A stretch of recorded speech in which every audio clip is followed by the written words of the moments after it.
অনিরুদ্ধর বাবা তাপস বাণীকে বলছে, সারা শহরে 1,00,000 টাকা দিয়েও কোনো এবি নেগেটিভের রক্ত পায়নি, আর তুমি কোথায় পেলে?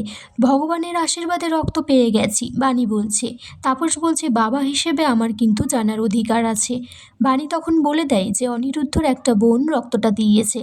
তাপস বলছে, তুমি আর কাউকে পেলে না এই পৃথিবীতে ব্লাড ডোনেট করার জন্য। আগুন নিয়ে খেলছো বাণী তুমি। তখন বাণী বলছে, আমি আগুন জল কিছু নিয়েই খেলছি না। বাণী বলছে, কিন্তু আপনি নিজের মিথ্যে ঢাকার জন্য মরিয়া হয়ে উঠেছেন মেসোমশাই। আপনার সতীটার সামনে এলে কত বড় ক্ষতি হতো। ডক্টর বলছে ব্লাড দেওয়া হয়ে গেছে, এখন আর কোনো চিন্তা নেই। তারপর বাণী বলছে, ঠাকুর তোমার একই খেলা, বোনের রক্ত দিয়ে তুমি দাদার প্রাণ ফিরিয়ে দিলে। তাপস তখন বলছে, তুমি এবার বাড়ি ফিরে চলো, তোমার মা সেটাও চাই অনিরুদ্ধ। অনিরুদ্ধ বলছে, সেটা সম্ভব নয় বাবা, আমি মাম্মা তার মাকে ছেড়ে কোথাও যাব না। আমার প্রিন্সেস যেখানে থাকবে আমিও সেখানেই থাকবো। তাপস তখন মনে মনে বলছে, আজ শুধুমাত্র অনিরুদ্ধর জন্য আমি তোমাকে বাণী বাড়িতে নিয়ে যেতে চাইছি।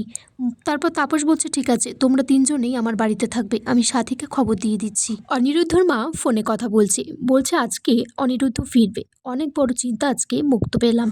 অনিরুদ্ধর মা তখন বলছে, অনি আয় এখানে বস, জানিস তোর জন্য আমরা কতটা চিন্তা করছিলাম। তখন তাপস বলছে, অনিরুদ্ধ তুমি এবার ঘরে গিয়ে রেস্ট নাও। মাম্মা বলছে, আমরা কি বাবার ঘরে থাকবো না? তখন তাপস বলছে, না, তোমরা গেস্ট হাউসে থাকবে। অনিরুদ্ধ তখন বলছে, কেন বাবা, ওরা গেস্ট হাউসে কেন থাকবে? আমি তো প্রথম দিন থেকেই বলে এসেছি, বাণী আর তার মেয়ে যেখানে থাকবে আমিও সেখানেই থাকবো।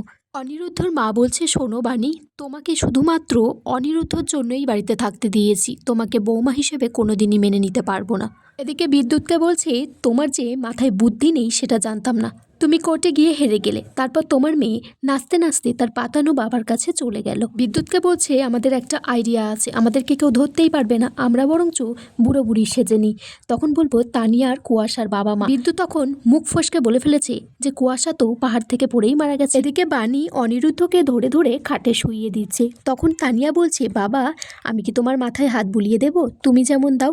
তখন অনিরুদ্ধ বলছে, না সোনামা, তুমি যাও ওই ঘর থেকে পুতুল নিয়ে এসো, আমি একাই ঘুমিয়ে পড়বো।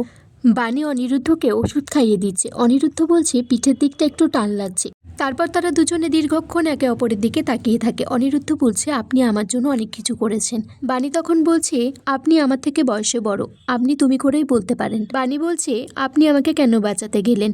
আপনার যদি কিছু হয়েছে তো আপনার মাকে আমি কি উত্তর দিতাম?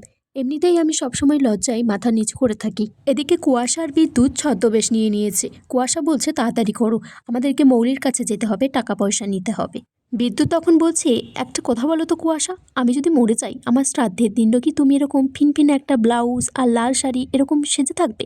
তখন কুয়াশা বলছে, না, সেদিন এই লাল ব্যাপারটা থাকবে না, আমাকে ওই সাদা শাড়ি পরতে হবে। এদিকে বাণী অনিরুদ্ধকে ধরতে গিয়ে অনেকটাই কাছাকাছি চলে এসেছে। তখন সেখানে অন্তরা তখন একটা ফুলের বুকে নিয়ে এসেছে, বলছে, তোমাদেরকে সারপ্রাইজ দিতে গিয়ে তো আমি সারপ্রাইজড হয়ে গেলাম। অনিরুদ্ধ বলছে, সেদিন যদি তুমি আমাকে রক্ত না দিতে আজ হয়তো আমি বাঁচতে পারতাম না। তখন অন্তরা বলছে, না দাদা, এটা তোমার কপালে ছিল। তখন বাণী বলছে, সর্বনাশ। তাপস তাপস মেসমশাই যদি জানতে পারে অন্তরা এখানে এসেছে তাহলে তো সর্বনাশ হয়ে যাবে। আগামী পর্বে বন্ধুরা দেখা যায় অন্তরা একটা ফোনে ছবি দেখায় যে তাপস তার বাবা। তখন অনিরুদ্ধ অবাক হয়ে বলে, ইনি তোমার বাবা, তুমি শিওর? তখন অন্তরা বলে, হ্যাঁ, আমি আমার বাবাকে চিনব না? বাণী তখন বলছে, আপনি তাহলে আসল সত্যিটা জানতে পারলেন, অন্তরাই আপনার বোন। তখন অনিরুদ্ধ বাণীকে ভুল বোঝে, বলে, তুমি তাহলে সবটা জানতে, কিন্তু তুমি আমাকে কিছুই বলনি।